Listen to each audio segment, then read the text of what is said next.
tout a changé. Et l'important, c'est aussi d'y aller par priorité, par petits pas, même s'il faut aller vite, on sait que l'urgence est là. Alors nous sommes venus faire challenger notre projet chez Rupture pour valider ses impacts sur la société et sur l'environnement.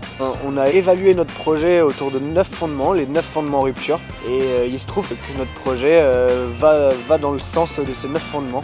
L'effet waouh de ce projet, c'est limiter les 800 000 tonnes de mobilier qui sont jetées par an à la veine en France. On a estimé que le potentiel du projet était très fort et qu'il était à l'étape d'une validation.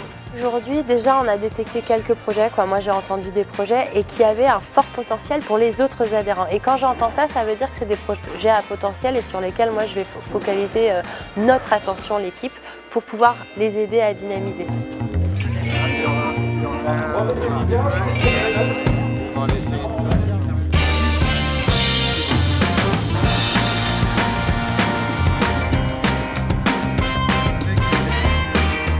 Ce qui me donne envie de continuer à travailler avec Rupture, ou tout au moins d'échanger, c'est justement ce partage d'idées, ce partage de projets.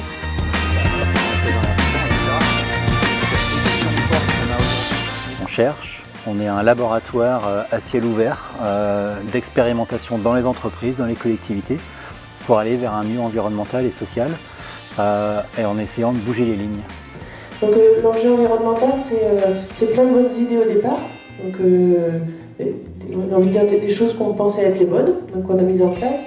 Comme souvent, les réunions de ce type amènent beaucoup de questionnements, notamment sur l'environnement, sur la cohérence un petit peu de nos métiers, des activités du quotidien et la façon de concilier ces différentes problématiques avec on va dire une activité économique.